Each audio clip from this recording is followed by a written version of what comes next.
Marahil marami nagtatanong kung safe pa bang mag-drive sa Marilaki. Tara, samahan niyo ako at mamasyal tayo doon. Total, Sabado naman. Tagal-tagal na rin ako hindi nakatapak doon sa Marilaki. Sobrang miss na miss ko kaya doon. Pero since busy ako sa Joyride, hindi na ako makapunta doon. Kasi almost 500 ang gastos mo dahil lang doon sa gasolina. Diba, medyo malayo-layo rin from Tondo hanggang doon. Anyway, eto, nandito na tayo sa Marikina. Sa sobrang payapa nung daan, diba, mga lods. At ang ganda rin, maluwang rin mga lodi. Walang ka-traffic. Maaga-aga rin pala akong pumunta mga lodi. Kasi alam ko pag ganitong oras, madaming pitik. Sa mga hindi nakakaalam ng pitik, ayun po yung mga nakatayong mga may malaking camera dun sa gilid ng daan. Pipitikan kayo. Pero sana mapitikan ako para meron naman akong maging poster o kaya magkaroon ako ng profile pic. Charot. So, ito yung pinakaunang makikita yung bundok dito. Actually, tabitan ng sementeryo eh. Pero ayan. Ang ganda, no? Ang laki. Saka maluwang yung daan dito, mga lodi. Sobrang luwang. Unang drop natin, dito tayo sa may Shell.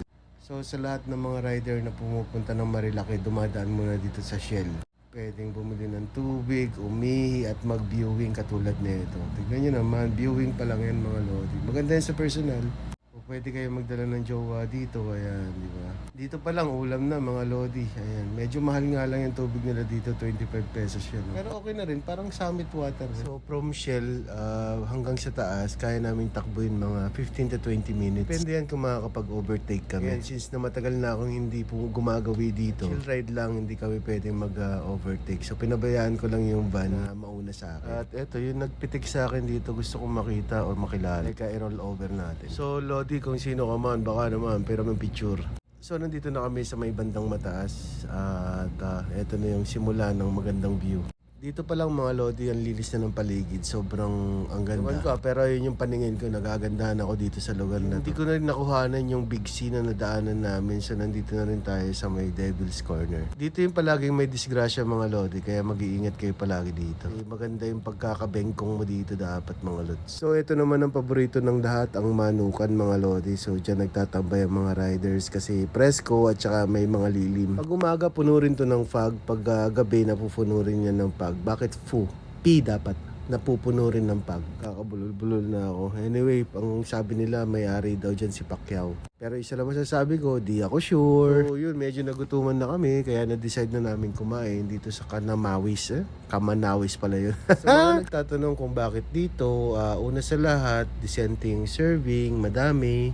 Pangalawa, cheap, mura lang siya. At pangatlo, syempre, yung masarap na luto nila. Ayun. Kami nawis, baka naman. So, chill muna kami dito mga lodi habang naghihintay ng food trip. Ayun na nga pala, naluto na. Pansit, tapos bulalo, tapos gulay mga lodi. Sobrang sarap niyan mga lods. Talaga naman panggigigilan mo yung pinakbet mga lodi. Ayan o, sobrang sarap. Siyempre, bantay namin si Muning. Hi Muning. So, ayun, nasimot to the bones mga lodi. Actually, bones na natira mga lods. Tapos konting chill-chill kasi plano pa namin magkape dun sa kabila. Siyempre, pag pupunta ka dito at once a year lang, sulitin na mga lodi para, di ba, ma-enjoy.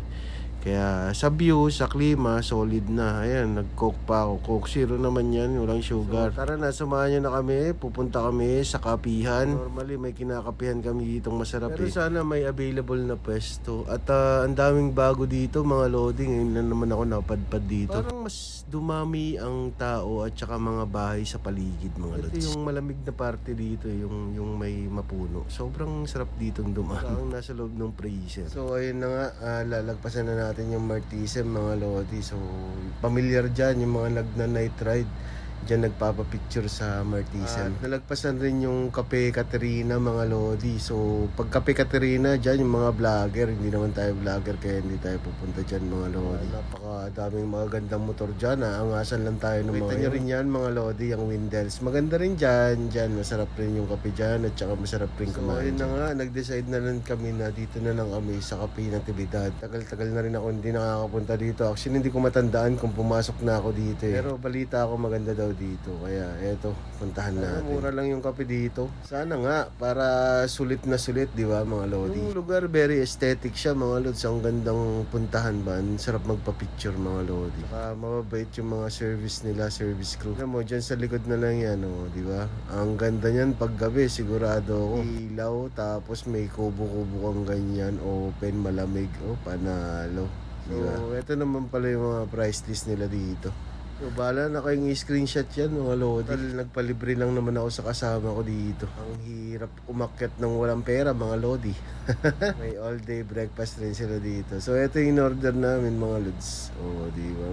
Panalo. Saka ng baso mga lods. Ang sarap niyan. Ito sa akin, kape latte mga lodi. Yan, kape latte. Yung isa kanina, cappuccino yun mga lods. Cappuccino! Ito yung mga cakes nila, mga mahilig sa cake. Yan, hindi naman ako mahilig sa cakes. Masarap talagang pumunta dito pag may mga dala kayong jowa. Ayan, may nililigawan. Pwede niyong pakainin ng cakes. Jowa, kain ka ng cake. Ganun lang mga lods. Simple lang yung parking dito mga lods. So, tara na! So, naplano ko na nga palang umuwi na. Pero, ayun, naalala ko, gusto ko ng Lanzones, mga lodi. Kasi ang daming dadaanan kanina na Lanzones. Parang, yummy. Galing bundok na Lanzones. Pwede, di ba? 120, 130 ang per kilo nila. Kaya yan, kumuha tayo ng 100 pesos lang. Wala sayang yung 30. Ako lang naman kakain. So yun na nga, kompleto na. Nakabili na ng pasalubong. Tapos larga na, uwi na tayo mga lodi. Pero chill pa rin yung takbo natin dito. Katulad nga ng sinabi ko mga lodi kaninang opening statement. Kung safe pa ba? Safe na safe mga lodi. Basta dahan-dahan kayo. At saka be defensive driver. Kasi syempre, check nyo rin kung, di ba, mali na yung drive nung isa, kaya may iwas na lang kayo. So, ganun. Sa lahat nga naman pala na may problema dyan, relax lang par, hinga lang par, kasi hindi naman palaging ganyan, di ba? Normal lang talaga na may stress tayo, na magkaroon tayo mga problema sa buhay. Pero ang importante, babangon tayo, babawi tayo, magpre-pray tayo mga lodi. Katulad ko, sobrang dami kong problema, pero dahan-dahan, unti-unti, di ba? Huwag kakalimutang magkaroon din ng kaibigan, kasi yung kaibigan mo minsan, sila rin ang tutulong sa'yo para makatanggal ng kaunting problema sa buhay.